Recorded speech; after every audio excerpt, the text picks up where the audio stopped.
Okay, before I start, there are a few things I should note.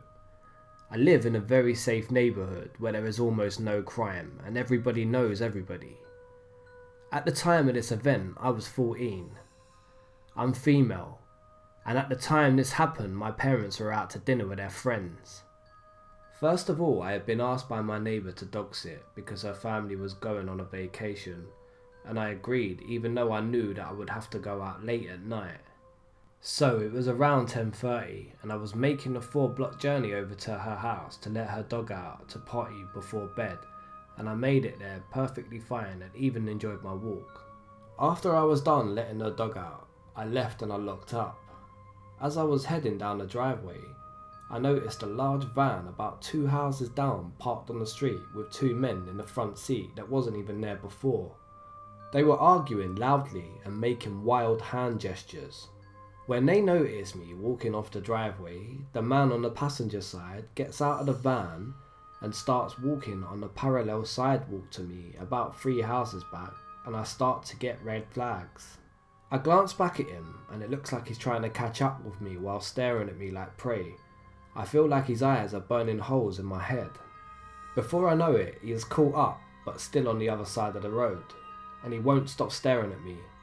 Sirens are going off in the back of my head like crazy, and I grip my house keys in my hand in case I need to defend myself. Next, to my horror, the man begins to cross the street over to my side of the sidewalk, and I freeze. I didn't know what to do, I was just paralysed in fear. Once he was about 2 feet away from me, he reached out and tried to put his hand on my shoulder ever so slowly, as if not to startle me.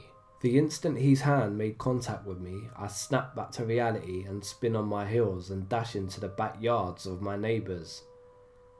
I think I surprised him because he gasped and he didn't try to grab me. I don't think he expected me to run. I ran through the backyards instead of the street, because then I'd lead him to my house and then the guy in the van could have followed me.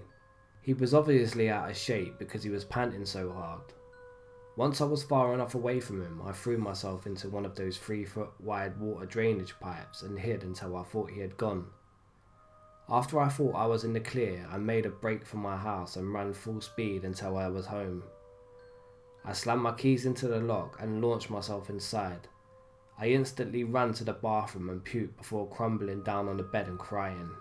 I never told my parents or called the police because in my dumb 14-year-old mind I thought I had handled the situation. I still regret not speaking up every day. This event has given me so many nightmares and horrible paranoia. Even a year later, I still have a hard time talking to males. I don't know what they wanted me to do, but my theory is that guy charging me was going to grab me, and then the guy in the van would zoom down and then they'd throw me in. Well, to the guy in the van, let's never ever meet again.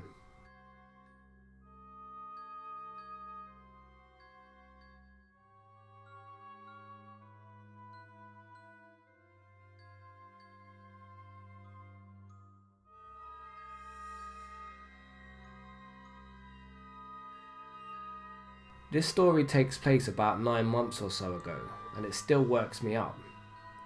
I've worked at a GameStop for about 4 years and in multiple places, some sketchier than others. I'm a key holder there and I often close up the store, so I'm normally out around 10 PM. The last 2 years I've been at a rather nice GameStop in a better area, so I discarded my habits that I had accumulated over the years for my own safety. I'm about 5'3" and pretty small. I know that I'm a target for unsavoury things. Anyway, it was around 10 PM and I had just closed with another employee. I don't have a car, so I had to wait for my ride, which was not out of the ordinary. She was running a little more late than usual. Whoever I close with always offers to wait with me until my ride shows up, but I always assure them that they can leave and it is fine. The GameStop that I work in is a decent sized small strip plaza with many other stores, including a Walmart that is a little more than a quarter of a mile up the parking lots. Most stores closed a little sooner than us, so we were typically the last ones out anyway. The associate I closed with walked across the lot and got into his car and waited about 5 minutes and then left and waved on his way by me. As he did so, I noticed another car further back in the lot. It was the only car left in the lot, and I just assumed that it was somebody else getting out a little late. My eyes followed the associate's car all the way to the end of the plaza until he was gone. I checked my phone and my battery was low, but I could see that it was about 10 past 10. I was sure my ride would be here any minute. That's when the other car started to move towards me. They must have been sitting there because nobody had walked to the car since I had left the store. They didn't turn on their headlights, which was a little odd to me, and they started up that gut-wrenching feeling that it was a little weird and I should leave. At this point I have my phone out just in case, and I have my messenger bag on my shoulder in case I need to ditch it fast. He pulls up about 15 foot from me just outside the first handicap spot. The car pulls up and is still running.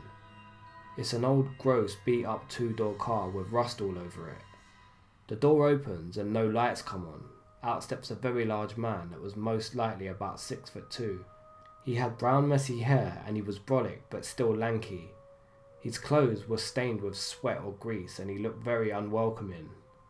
He had casually gotten out of his car, but then he turns around and clicks his fucking front seat upwards, and immediately, with the doors open, starts walking fast towards me. I hadn't even realised it yet, but I was on my feet, fast and backing away from him. He kept eye contact and made the gesture to come back. Basically, from there I turned round and booked it to the Walmart parking lot. The sketchy guy got in his car and pulled round and started driving towards me. I didn't know this guy, and the store had been closed for over an hour, and it is dark, and the lot is empty. There is no reason to be approached like this. He still has his headlight off, which absolutely terrifies me, because I can hear him, but it's still very dark and my heart is pounding in my ears and I can't tell if he's right behind me or if he had left. I peek back and he's still following me, driving slowly towards me. At this point I'm certain I'm about to be shoved into a car and sold into human trafficking or some shit, and I'm in an absolute panic, but all I can do is run. The Walmart was still so far away and I was sure that he would probably try and actually make an effort to get me in the car by then. I felt like he drove slowly beside me to tease me and scare me, but then I saw a big truck in the back of the Walmart parking lot with about 5 people around it. There was another car and their hoods were up. Someone was jump starting a car. I ran into their direction and as soon as I got in earshot I started screaming for them to help and that there was a car chasing me. The group looked shook, but for all I know they could have been sketchy too, but I had to take that chance. A man and a woman ran towards me and met up with me, and I was pretty nervous and shaken up and winded and I could hardly talk. But I looked back and I saw the lights of the car driving away. I walked towards the rest of the group, which was just a few people attempting to jumpstart another car. I told them that there was a big guy following me and that I felt very unsafe. They offered to call the cops, but I was unable to see his plates and I really just wanted to get home.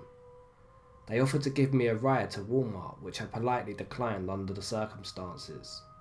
The 2 women of the group and 1 man were kind enough to walk me to the Walmart and even waited with me for my ride to arrive. I thanked them and I went home.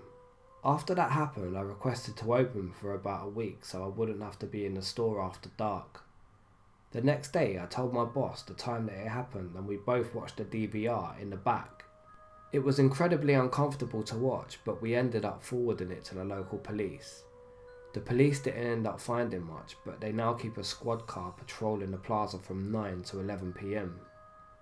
I don't take chances anymore.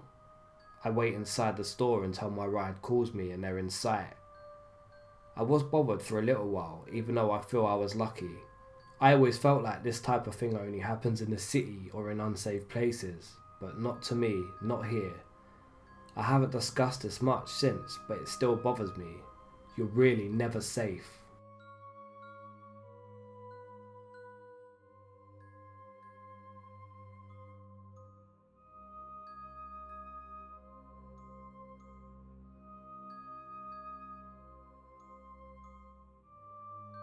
It started the summer of 2012. I had gone back home from law school and I had a summer internship. I normally kept my head down, got my work finished and walked to my mum's office for a ride home. I knew a few people at work, mostly old timers with permanent positions there. The few that were my age I knew from high school. My office sat right in front of a community office supply cabinet that people would often grab file tabs, binders and pens etc. from. One guy, we'll call him Neil, would very frequently need supplies. So much so that I would often notice him looking through the supply cabinet multiple times a day. I just brushed it off, ignoring that something is off vibe that you often get. One day he finally approached me and introduced himself and asked if I wanted to grab dinner with him. I was hesitant, and I set my boundaries clear that under no circumstances would I ever date a co-worker, because let's be real, that gets really messy. And if we were to grab dinner, it would be a casual dinner with other people from the office around. He agreed, and he assured me that he had no intention of crossing that line. He said he respected that I wanted to keep my dealings with my workmates professional. Comforted, I agreed and went out with him and other people that we worked with. The next week, he again asked if I wanted to grab dinner and maybe a movie with just him alone. I felt uneasy. Probably should have listened to that instinct, but I again reiterated that I don't date co-workers, but that I'd grab a bite to eat right after work. No movie, as friends. Again, he agreed, said he understood, and that was that. After we finished dinner, and I was about to head back to my mum's car, he stopped me and told me that he loved me and then tried to kiss me. I'm not sure if more alarm bells could have gone off in my head at that point, but I pushed him away and told him that not only did I make my boundaries clear, he needed to, and he said he would respect them. I then went through the hospital so that I was in a public place, found my mum's car and went home. The next day I went to work as usual when Neil hightailed into my office, shut the door behind him and began yelling at me for declining his advances. He was pretty much just going nuts.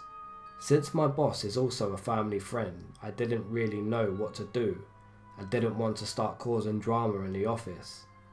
I calmly told Neil that if he didn't lower his voice and leave, I'd call our head of security and have him escorted out. The threat seemed to work as Neil then left without a word. I went about my day and turned my phone back on as I was about to head to my mum's. It was then that I started hearing chime after chime coming from my bag. Texts from Neil began pouring in from literally almost every 5 to 10 minutes of the day. I had no idea what to do, no idea what would make him think that he knew me enough to love me, and or no idea what would make him fixate on me like that. I kept my head down for the next couple of weeks in an effort to pacify him until I was able to hop back on the plane back to school.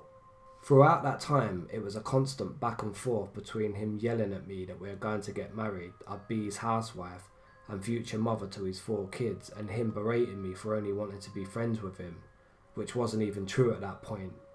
2 weeks finally went by and I left to go back to school, thankfully thinking that I would be able to cut him out of my life for good. He kept calling me insistently, leaving voicemails yelling at me and in voicemails crying because I wouldn't pick up the phone. I finally blocked all numbers that he would call me from, and then I had a few months of peace.